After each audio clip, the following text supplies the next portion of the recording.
Good morning, good morning. It is finally April the 10th, which means it's day 19 of Demonic Pacts Reveals. As always, my name is Snaplocket, and this morning, literally about 20 minutes ago, they dropped all the information about every single Echo item in this league, as well as information about the various Echo bosses. This is the day I have been waiting for, well, basically since they announced that Echo bosses were coming back. And so I want to just jump right into things. Let us step through every single Echo item that they announced today. We will discuss their stats, we will discuss their effects. And like I said, this information is literally about 20 minutes old, so we can start theory crafting some use cases for them, some interesting effects, how they might pair with certain demonic pacts. Let's just talk about everything. All right, so the most logical place to start here is the Echo item that we are all going to have access to, the one drop from the Echo Amoxhliotl. They've called it the Infernal Tekpatl. I think that's how we're going to pronounce that. I haven't had time to practice any of my pronunciation this morning. We're just jumping straight into it. This is a demonic two-handed weapon. So right off the bat, anybody that was worried that we don't have access to tormented demons for demon bane weapons, this is going to be your replacement for that. A demonic two-handed weapon carved from the blood-stained ice of Echo Amoxhliotl. This weapon can attack in all melee attack styles and will hit twice when attacking. This weapon has 10% increased accuracy and damage against demons, and it has a special attack where you will hit 4 times on your target in quick succession with 25% increased max hit and accuracy. The stats are up here on screen for you. I love that it gives -1 prayer bonus. That's hilarious. It has an attack speed of 4 ticks, and this is important for Demonic Pact.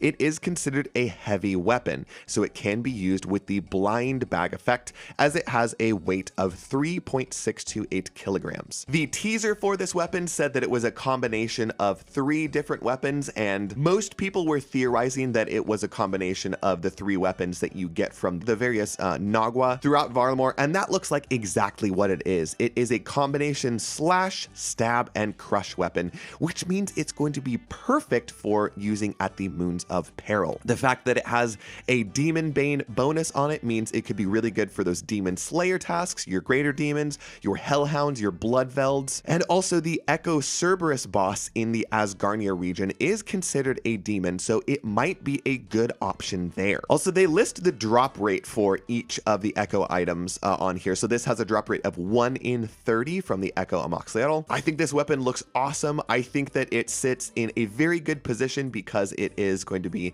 probably the first Echo item that any of us get, and it's in the starting region. So I think it's fair for this one to be slightly lower in power level than any of the other ones. I still think it has a lot of uses. Even after you move on past this Echo boss, I think it's going to have some good uses. I think based on the stats of it, this is not necessarily going to be your end game weapon. Again, I think it sits in a really good position. This is going to be sort of your early to mid game power boost in terms of like equipment, but I think it's going to get outclassed in all of its various combat styles, you know, later on in the league. For example, like the crush option here, if you compare it to an abyssal bludgeon, which again, we all have access to. The bludgeon is a crush focused weapon, same attack speed, and it just gives like pretty significantly better stats than this. And I think you'll probably find that across the board, you'll probably be able to pick up, you know, stab and slash variants that are better than this. But this is a great early game option. And again, the fact that it hits twice means it's going to be really good for some of those Moons of Peril bosses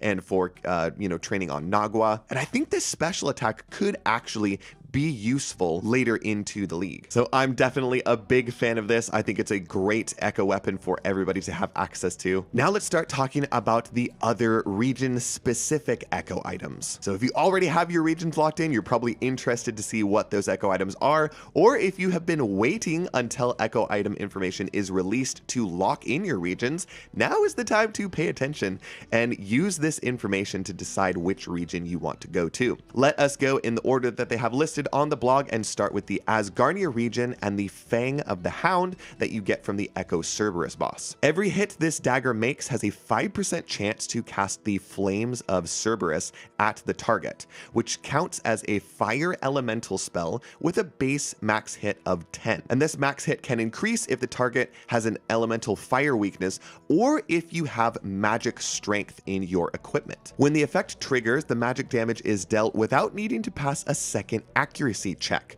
So this means that if your melee attack hits that triggers the Flames of Cerberus attack, the fire spell, the Flames of Cerberus spell, will always hit. And of course, this effect benefits from all elemental fire pacts. So if you were looking at that demonic pact tree and you were thinking about taking some of those fire elemental pacts, this weapon will benefit from that. The weapon also has a special attack which costs 50% special attack energy, and this performs an instant hit with a guaranteed chance to cast the Flames of Cerberus on your opponent. It has a really interesting set of stats here. First of all, it is a 3-tick dagger, and as you can see down here at the bottom, it has a weight below 1 kilogram. So this weapon is going to benefit from any of those light melee demonic pacts. So I think it could pair really well with that build that I've been seeing that focuses on light weapons and restoring special attack energy based on hits. There's also a pact in there to reduce the attack speed of melee weapons under 1 kilogram by 1 tick, so you can easily turn this dagger into a 2-tick hitting machine.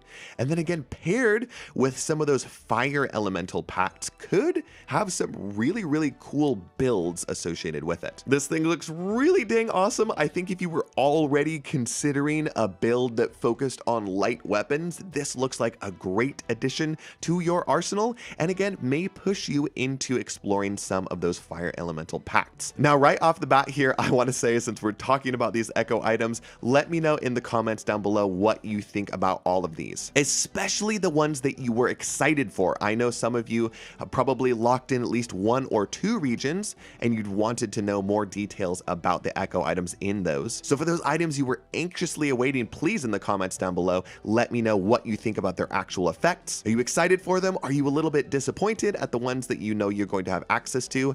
Are you maybe getting swayed to pick a different region because the Echo item looks so cool? I know that I am. We will talk about that in a bit. And now let's jump into the desert region and the return of the Drygore blowpipe. If you didn't use this thing in Raging Echoes, it is a absolute machine gun. Super accurate, fires extremely quickly, and this league it has an extra effect. They stated in the video that this blowpipe can use darts up to dragon, so any tier of dart can go into this thing.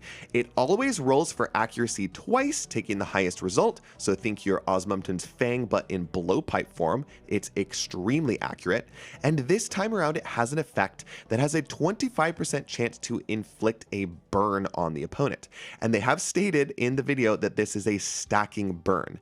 Now, I don't know yet exactly what it is going to stack up to. I'm assuming that there is going to be a limit on how much burn you can stack here, but they don't list it here in the weapon description on the blog, so maybe it's possible that the burn does not have a cap on it. That would be wild, especially because this thing is going to attack so incredibly quickly. Also, if you missed it thus far, blowpipes are going to benefit from all of the demonic pacts in the thrown weapon category. So if you're looking at the range section of the demonic pact tree, it's that branch that goes off to the right.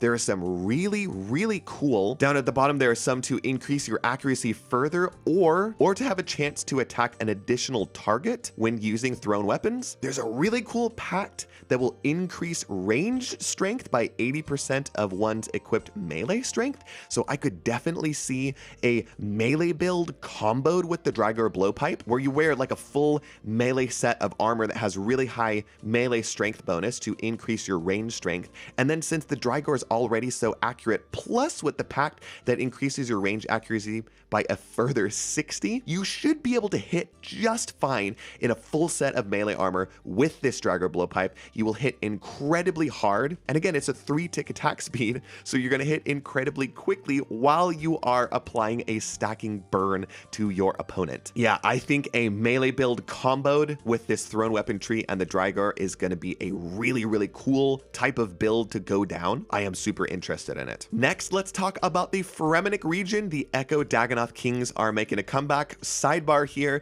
this was the most difficult Echo boss for me to get last league. I am not very good at prayer flicking or switching. It is something I need to improve upon. I definitely was just brute forcing this boss. But they're returning this time, and boy, oh boy, does the item that they drop look good. The Echo Dagannoth Kings have a 1 in 25 chance to drop V's Helm, a helmet which, when worn, has a 5% chance, when hit directly with 1 or more damage, to reduce that damage to 0. So it has a 5% chance to just completely negate damage that you would have taken. And also, when this effect triggers, your next special attack within the next 60 seconds, which is a long time by the way, will cost no special attack energy. It does say this effect does not stack, so you can't get hit, multiple times and just constantly have this no special attack energy cost.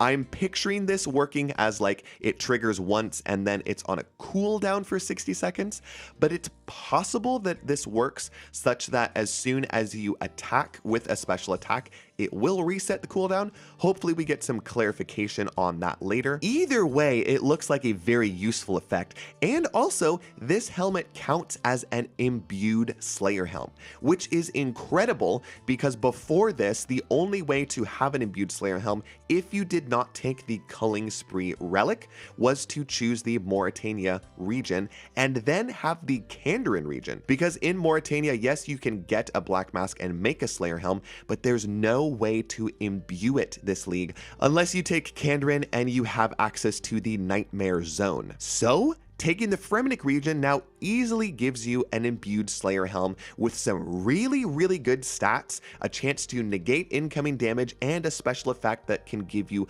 bonus special attacks at no energy cost. I think this thing looks absolutely awesome. I think it's going to be a great addition to anybody's arsenal. I mean, this is a tri-braid helmet here. It's giving melee strength, range strength, and magic strength, so it is going to benefit any and all combat styles, and it could be another really cool thing to pick up if you are focusing on special attacks this league. Super, super cool Echo item. Okay, I'm not gonna lie, this next reveal is my favorite. You all probably know by now, but I am really, really interested in the elemental weakness and elemental pacts portion of this league, and the items that come from the Candarin region's Echo boss look perfect for this mentality. And yes, that's right, I said items. The Candarin region this time around is the only region whose Echo boss drops 2 Echo items. The Echo Thermonuclear Smoke Devil from last league is making a return, and it drops 2 items. We'll go over the Devil's Element first, since it is a returning item from the last league, but with a slightly different effect. The Devil's Element is an item from a true devil that tunes into the elements of the world to let you reconceptualize what weakness even means. Your elemental spells will act as if any creature has an additional 30% elemental weakness to that element. That's right, this time around the Devil's Element applies elemental weaknesses to enemies that don't even have it, and if they already do, it will increase the amount of elemental weakness that they have. So for example, if you're attacking with an air spell against a target that doesn't have an air elemental weakness and you have the Devil's Element equipped, it will act as if that target has a 30% elemental air weakness. If you suddenly start attacking that creature with water spells, it will switch and that creature will act as if it has a 30% elemental water weakness. And again, this stacks onto additional weaknesses. So if you're attacking a target that already has a 30% air elemental weakness with an air spell, instead that will get increased by a further 30% to be a 60% elemental weakness. So this is going to benefit all of those elemental styles, regardless of which elemental pact tree you were thinking of going down. This is going to benefit all of them. I think this thing has a really cool effect. I do think it is even better than last year's. I do personally think it's even better than last league's Devil's Element. The Devil's Element in Raging Echoes instead had a passive effect where it would double an enemy's elemental weakness. So that one was better against enemies that had a high degree of elemental weakness. Anything that had like a 50% would double and become 100%. Anything that had 100% doubled and became 200%.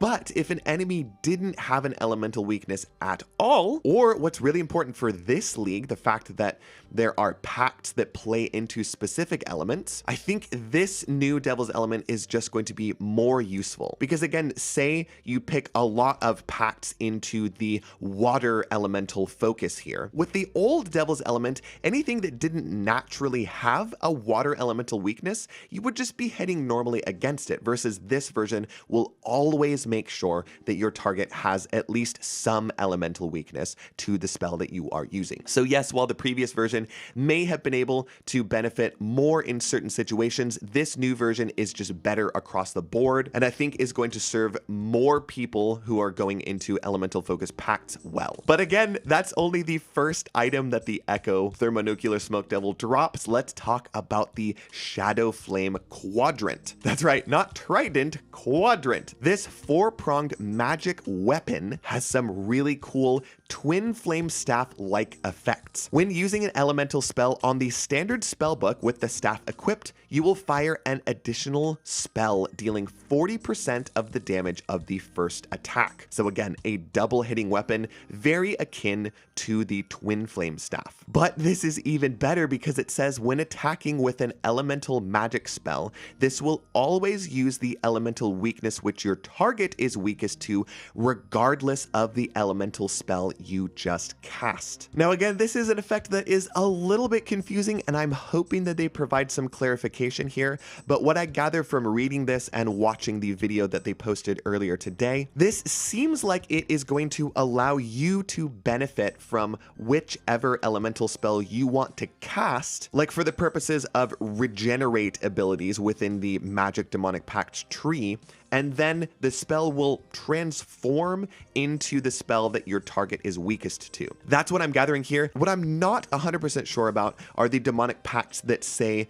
that a spell has an effect once it's used, once it's cast. I don't know. Again, I hope that they provide some clarification here. This information is brand new, so there's nothing on the Discord channel yet. But if that happens at some point by the time I finish recording, I'm gonna sneak it in here at the end. And right on cue, Mod Husky has posted some clarification about the Shadow Flame Quadrant like 5 minutes after I recorded this section, and his explanation here does make sense, and it is different than how I explained before, so I apologize about that. Also, I think the video that they posted was a little bit confusing and incorrect. When you have so many different pacts and effects and items, like it's impossible to catch everything before it gets out to the public the first time, so at least they do a good job of clarifying stuff. Okay, so let's go through what Mod Husky says about the Shadow Flame Quadrant. He says that this will not change your spell to the cast that the creature is weak to. It will use whatever spell you select and calculate damage and accuracy as if the enemy's highest weakness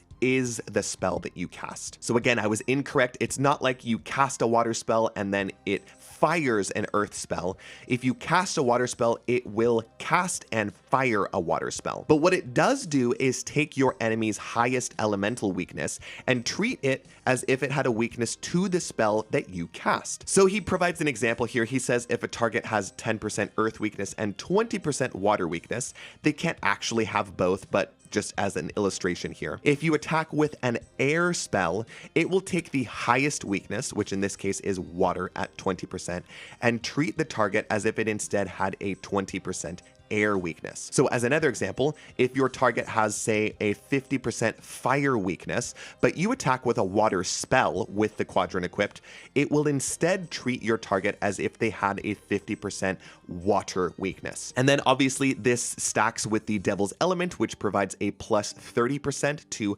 whatever weakness your target is affected by, which will apply to the weakness that you are changing the enemy to. So again, in his example, the target has a 20% water weakness, you fire an air spell, so it changes to be a 20% air weakness, and then the Devil's Element applies a plus 30% 8% weakness on top of that air weakness to become a 50% air weakness. And again, this just clarifies that whatever spell you are casting, he says, which means if you're casting an air spell, you'll be getting all your benefits of the air demonic pacts, even against targets that are weak to earth, fire, or water. I think this is perfect. I'm so happy that it works this way. This just means that you basically don't have to worry what elemental weakness your target has. So if you take a lot of pacts in one single elemental tree, this staff will make sure to treat every single enemy as if it had an elemental weakness of the type that you want to cast. So you don't have to worry about like, oh, I want to take pacts that will improve my earth spells, but then, you know, they're only really going to be good against targets that naturally have an earth weakness. This ensures if you attack with the quadrant, every single enemy you attack will have an elemental weakness that matches the spell that you fire. This is beautiful. This is exactly what I was hoping that this effect would be, because it means that you will benefit not only from the rune regeneration pact of the spell that you cast, but also the spell effect pacts. And it just guarantees that your target will be weak to whatever spell you are casting. It has a couple of other effects right here. It acts as an infinite source of air, water, earth, and fire runes, which is something that the Devil's Element had last time, but they've transitioned that over to the Shadow Flame quadrant. This thing can also auto cast from any spellbook, so it is going to work for ancient spells. For those of you that want to pick those demonic pacts that convert ancient spells into air, water, fire, or earth spells. Also, it doesn't list it here, but they stated in the video that this does work with surge spells, which the Twin Flame Staff does not. That one caps out at wave spells, but they've stated that the Shadow Flame quadrant does work with surge spells. So you will be able to use that highest tier of elemental spell against your target. These two items together have absolutely solidified me going down an elemental mage route this league. It's something I was already interested in, and I'm so happy that they provided us with equipment that will benefit that type of build. So yeah, this is the one that I personally am most excited about, if you couldn't already tell. But there are still 4 weapons we have to talk about, so let's move right along to the Kourend region's Echo item. All you Zaya pickers rejoice, we will be getting the Echo Hespori boss back, and it has a 1 in 15 chance to drop the Nature's Recurve, which is a new 2-handed short bow that can fire any arrow, your bronze all the way up to your dragon arrows. This thing looks really cool. Upon a successful hit, there's a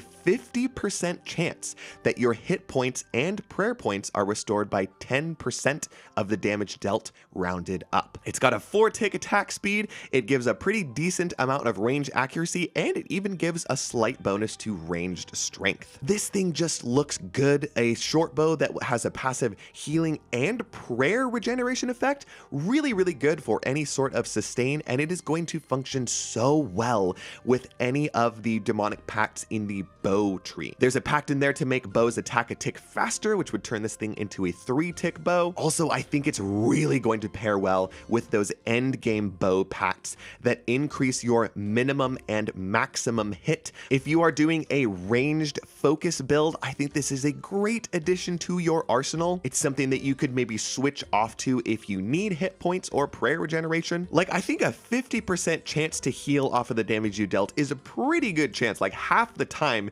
your hits are going to be healing you and restoring prayer. That's pretty frequently. And with all the demonic pacts that are going to be increasing accuracy and increasing ranged strength, you should hit with this thing pretty frequently and pretty hard. So I think you will notice that passive healing and prayer regeneration effect frequently. Let's move along and talk about the Morytania Echo boss, the grotesque gargoyles. Again, making a comeback, they have a 1 in 25 chance to drop the Lithic Scepter. The Gargalon Staff, the wonderful Gargalon Staff, which is a new one-handed magic powered scepter that can be charged with earth and body runes. I already think that this thing is going to go wild because it should be affected by the demonic pact that decreases powered staff speed by 3 ticks, which, given that this thing has a base attack speed of 4 ticks, means that it will very easily go down to a 1-tick attack speed, and comboed with the special effect that it has, I think this thing is going to do massive amounts of damage. So when you attack with the Lithic Scepter,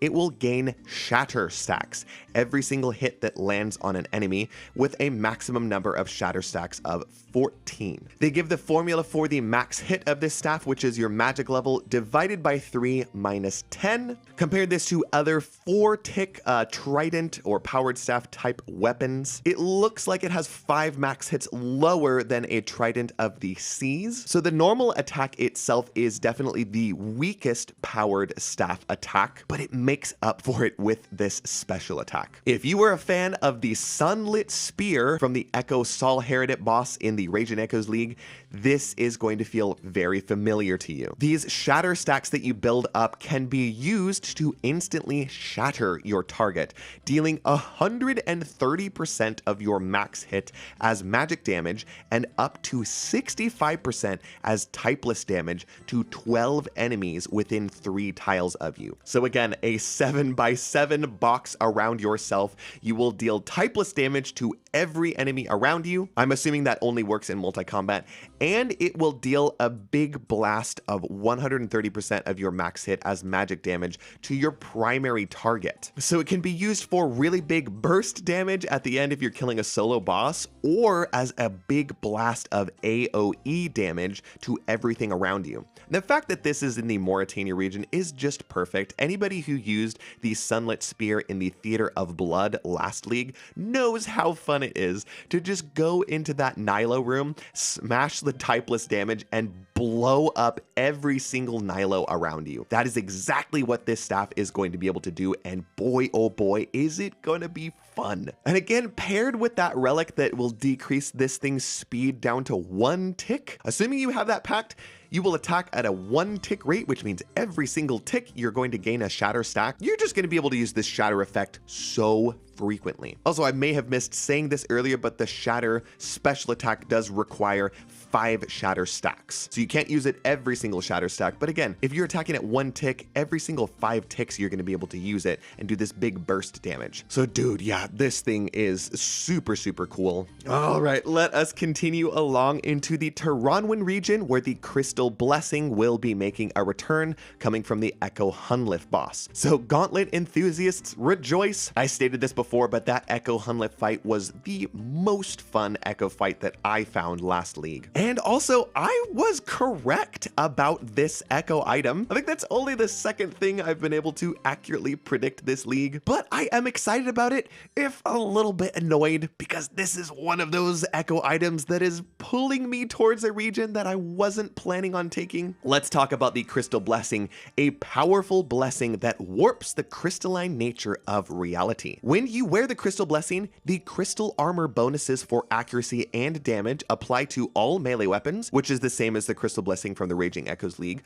But this time around, they also get applied to all magic-powered weapons. So it isn't going to work for spell casting, but it is going to work for magic-powered weapons. So think your Tumeken's Shadow, your Eye of Ayak, the Lithic Scepter from the Morytania region. All of these benefit from the accuracy and damage bonuses of the crystal armor. All of these will benefit from the 30% accuracy and 15% damage bonus that a full set of crystal armor applies. And to anybody that was worried that the crystal armor set gives pretty harsh negative magic attack, it says right here that the blessing provides a 2% magic damage bonus and a 20% magic attack bonus per crystal armor piece applied. So that means that a full set of crystal armor goes from having negative 40 magic attack bonus to instead having plus 20 magic attack bonus and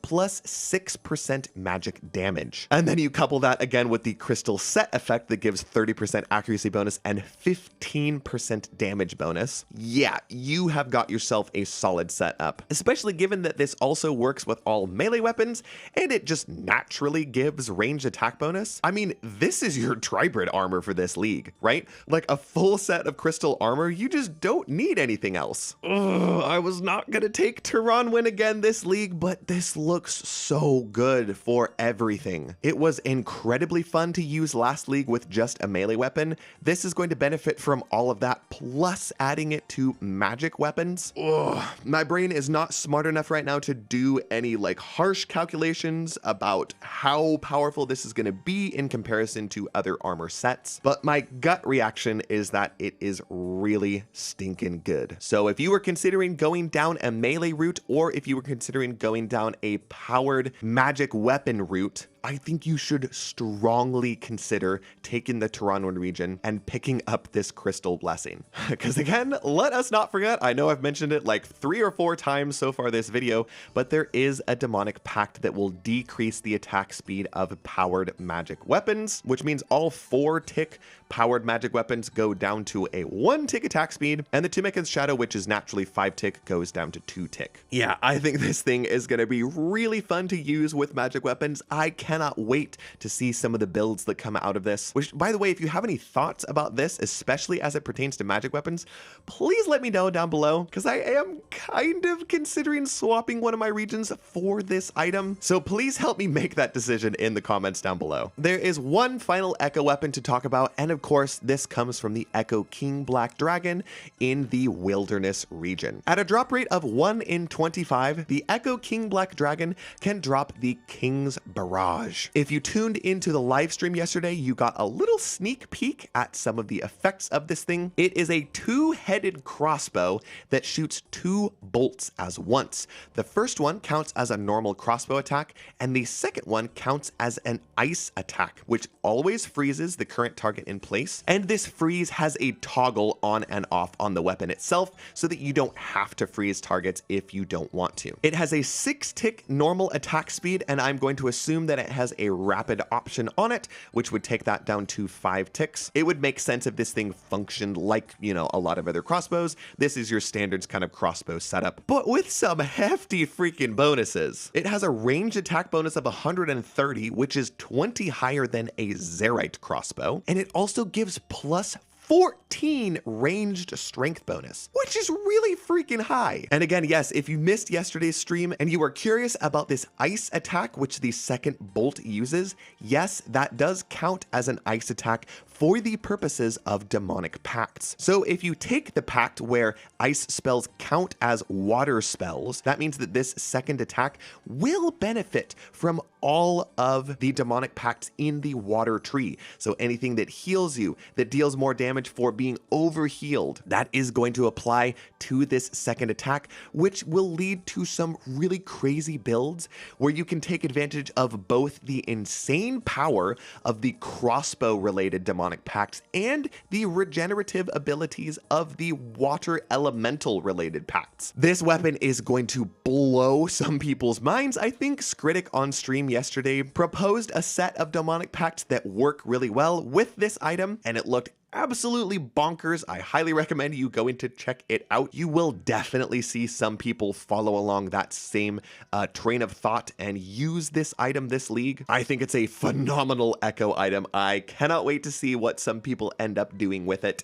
Today is a glorious day. I think with this information, we finally have everything that we need to make our final region decisions. I know there are still 2 relics on the board that haven't been revealed, but I think both of them are going to be combat related and shouldn't really affect any of the major skilling decisions you have to make. So I really think that at this point, we have all the information we need to lock in to make our final region decision choices and really start leaning in to our own individual plans. So please, please, please, in the comments down below, let me know what you think about the Echo item reveals. Were there some surprises in there? Are there things you're excited about? Are there items that were kind of lackluster to you and are maybe making you consider taking a different region? Or again, are there items that just look so cool that you think you will have to take a specific region just to use a specific Echo item? I said this yesterday, but my personal plan is still super on the fence. As of the current moment,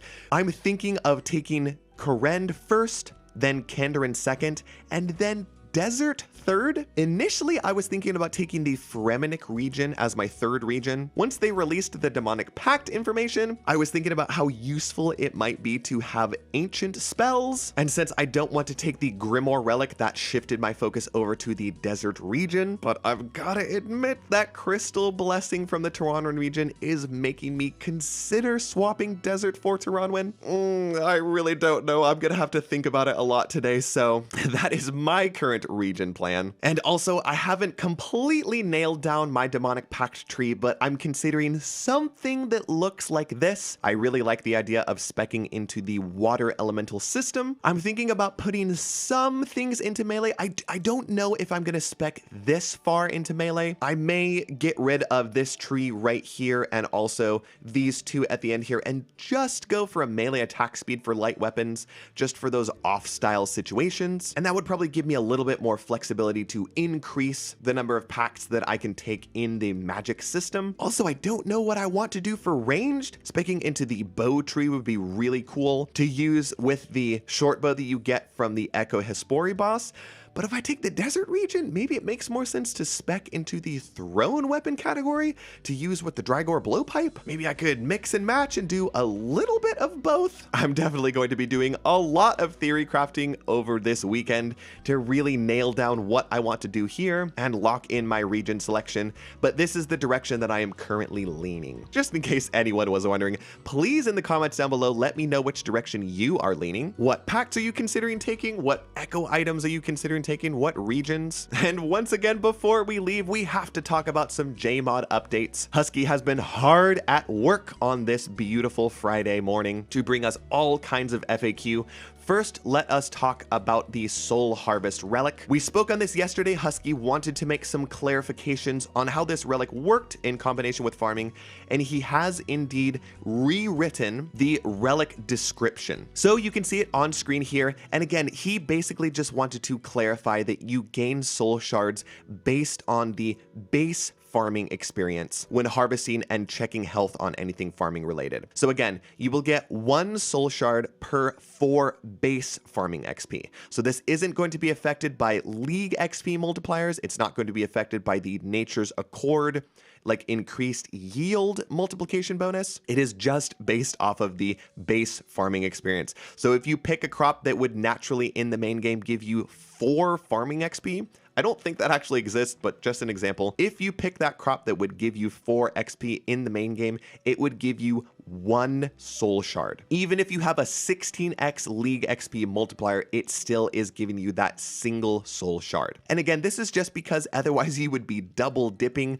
by getting boosted soul shards because of XP and boosted rune crafting or prayer XP when you use the soul shards. They had to cut it off somewhere, and so they decided to do that at the beginning. So hopefully this makes sense to you. So hopefully this makes sense to everybody. Husky said that they are going to get this relic description updated on the blog as soon as possible. And I was about to end the video, but we literally just got a new set of common FAQs surrounding these echo items. So let us go through this list right now. Also, it is possible that they add to this list by the end of today. And so if that happens, I will talk about any additions to this in tomorrow's video. But yeah, let's step down this list. Okay. The Infernal Tech Paddle, which is the echo item from the Varlamore region, from the Echo Amoxhliatl, he says that it hits twice, is considered a heavy weapon, and it's two-handed. The special attack is pretty much the same as Dragon Claws, but with lower numbers. The Fang of the Hounds spell does count as a fire spell for the purpose of pacts. He also says it does benefit from having a Devil's Element equipped, and is considered a light weapon. So that's really cool. So if you take Asgarnia and Candarin, and you have the Devil's Element, then the Flames of Cerberus spell that the dagger casts will always assume that the target has at least a 30% fire elemental weakness. And again, the element will stack a plus 30% on top of a target if it already has a fire weakness. So that's a really cool interaction there between those two things.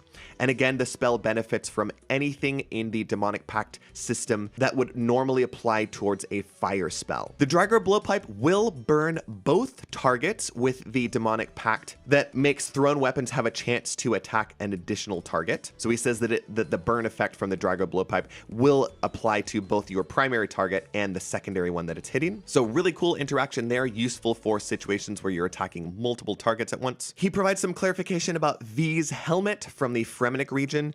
He says the special effect has no internal cooldown, but the special attacks won't stack. If you trigger it again without having used your special attack, the second trigger is lost. So, whoa, okay, wait, that's really cool. Let's say you get hit once and it triggers the damage negation, which will null the cost of your next special attack. If you use a special attack immediately and then the damage negation procs again immediately after, that will immediately give you another free special attack. So again, it has no cooldown, so that means you'll really want to be paying attention to when it triggers, and you will want to use a special attack so that you can be ready for it to potentially trigger again. Okay, dang, that is really, really cool. He clarifies here that the Shadow Flame Quadrant is not considered a powered staff, therefore it does not work with the Crystal Blessing.